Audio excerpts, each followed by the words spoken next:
Paga kono Francine Kanina d'abord et Nara pour Sonique. On a pour Francine Kanina va nous couper en fait.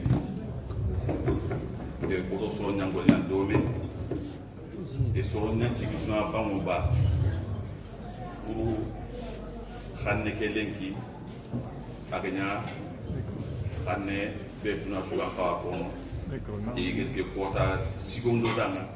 On a toujours des concours en Amérique. Et quand on pouvait du Sigodan, on a beau, Khandou Beni, Khandou Kouriere, au Foulé, au Soulape, au Soniké, au Hassanien, au Arben. Et on a pour Francien Kaya, et on a eu les quartiers, au Marou, au Québec, au Francien, on a eu les quartiers Soniques. Bismillah ar-Rahman ar-Rahim, sallallahu alayhi wa sallam.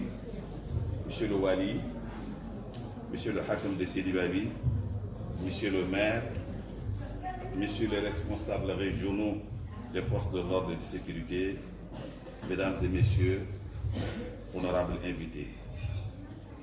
C'est un sentiment de grande fierté que je participe aujourd'hui, le 25 septembre 2024, à la première édition de la Journée internationale de la langue soniké, instituée par l'UNESCO.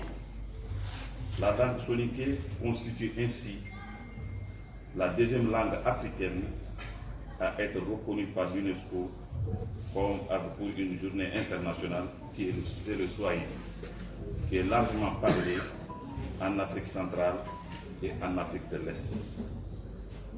Cette décision n'est rendue possible que grâce à l'engagement des gouvernements des pays dans lesquels la langue soniké est parlée, mais aussi au combat de l'Alliance pour la promotion de la langue et de la culture soniké, APS, avec à sa tête aujourd'hui le professeur Ousmane Diagana et ses collaborateurs, qu'ils en soient remerciés ici.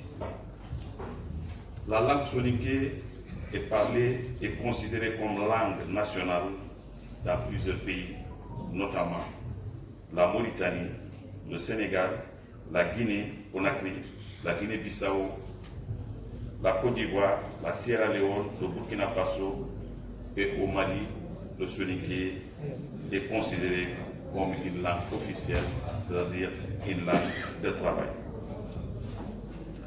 La communauté soniké est considérée comme un peuple de grands voyageurs à travers le monde. C'est pour cela que la langue soniké est parlée dans divers coins du monde, à savoir l'Afrique de l'Est, l'Afrique centrale, en Europe et aux États-Unis d'Amérique. Cette reconnaissance est une opportunité pour lutter contre l'extinction de notre langue, mais aussi de faciliter la communication entre nous et les autres peuples du monde. Monsieur le Wali, chers participants, permettez-moi d'inscrire cette journée dans le contexte de la Mauritanie. En effet, aucune décision de cette envergure n'est viable sans le soutien et l'accompagnement de l'État. Comme vous le savez, le gouvernement de la Mauritanie vient de prendre récemment la décision d'introduire à partir de l'année scolaire 2024-2025 l'enseignement du soniké, du pulaar et du wolof dans le système éducatif. Cette décision est en ligne avec celle de l'UNESCO. Elle vise non seulement la préservation de nos langues et cultures, mais aussi participer au développement socio-économique de nos communautés respectives.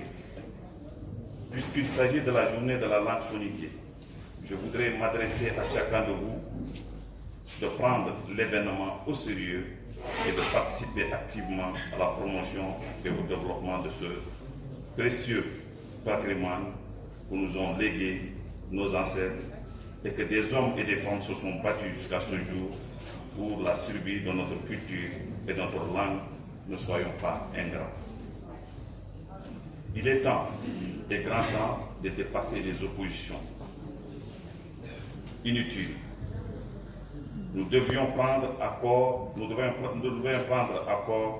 dans une démarche inclusive afin que notre communauté puisse être gagnante dans le respect strict des lois de la République. La culture et la langue constituent la base du développement socio-économique des communautés. Les Soninké devraient saisir les deux opportunités qui leur sont offertes, à savoir l'apprentissage du Soninké dans le système éducatif et l'instauration de la journée du 25 septembre de chaque année comme journée internationale de la langue Soninké pour avancer de façon durable et harmonieuse. Cela est possible que si chacun de nous fait ce qu'il doit faire. Avant de terminer, permettez-moi de remercier très sincèrement les organisateurs, les personnes qui ont contribué de loin ou de près pour la réussite de l'organisation. Je voudrais également remercier tous les villages qui ont fait le déplacement et tous ceux qui n'ont pas pu faire le déplacement à cause des intempéries. Je remercie également le gouvernement pour l'intérêt qu'il a apporté à l'organisation de cette journée. Je vous remercie.